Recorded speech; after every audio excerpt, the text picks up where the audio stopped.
Hey guys, this is Lior with Compass, and in this video, we're gonna go over what it's like to live in one of Roxbury's hottest and most historic neighborhoods, Fort Hill.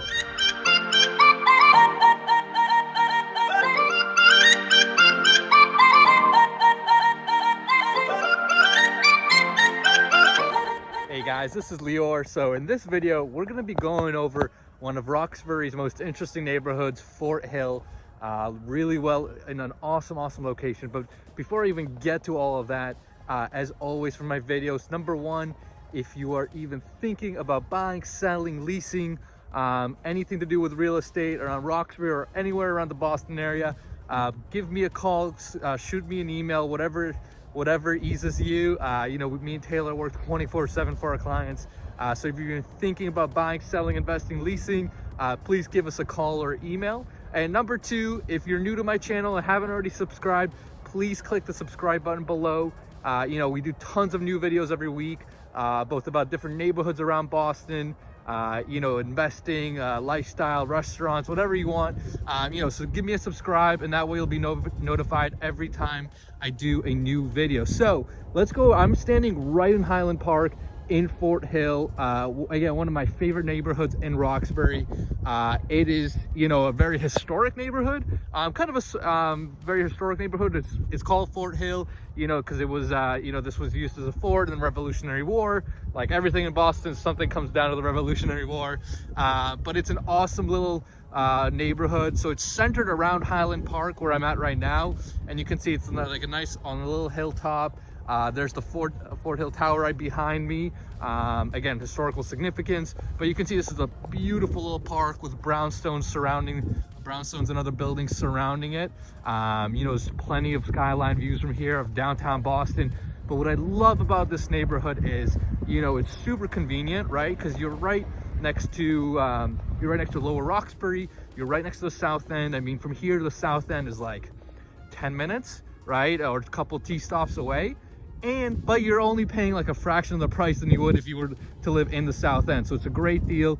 And because of its location, it's been changing so dramatically over the last number of years. Now you're seeing a ton of new construction. You're seeing a lot of families, younger people moving to Fort Hill. Again, because of its convenience, it's on the T, right? So it's got Roxbury Crossing is right next to it. It's also got Jackson Square. They're both on the same orange line, but they're both super convenient T stops that are just fantastic for anyone that's looking to either work in the city or commute to the city and just doesn't want to pay city prices, right?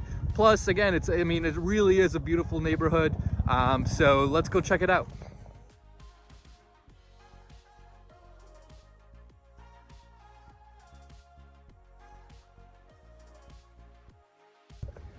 All right, so we are now walking the streets of Fort Hill, and one of the cool things about Fort Hill in terms of architecture too is it has a lot of resemblance to a lot of the different to a lot of Dorchester and Roxbury, right? Like you can see right behind me is your classic row house, brownstones attached that you see all over Roxbury, Dorchester, the South End, obviously. So that's a classic staple of Boston. But what I like about Roxbury is it does have a little bit a different flavor to it in some components. So right behind me too is the Greek Revival Mansion style architecture. It's the Kittredge house. So it was actually built by a prominent developer in the 1800s. But you can see like the detail behind it is amazing. And it's just something you don't really see a lot around Boston. It has a ton of, just a very different feel to it.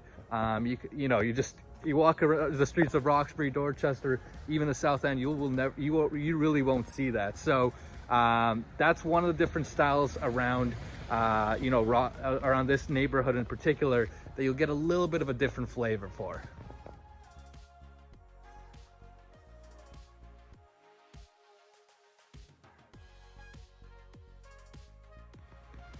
And one other style that you have, in addition to the classic brownstones, the triple deckers, some Greek revival. As you can see right behind me, I'm outside the William Lloyd Garrison house. So you have a little bit Italian architecture as well. So it's kind of a little cool neighborhood. Again, a little different flavors of some different flavors of different architecture around, which you don't often see around. You don't see in every neighborhood around Boston.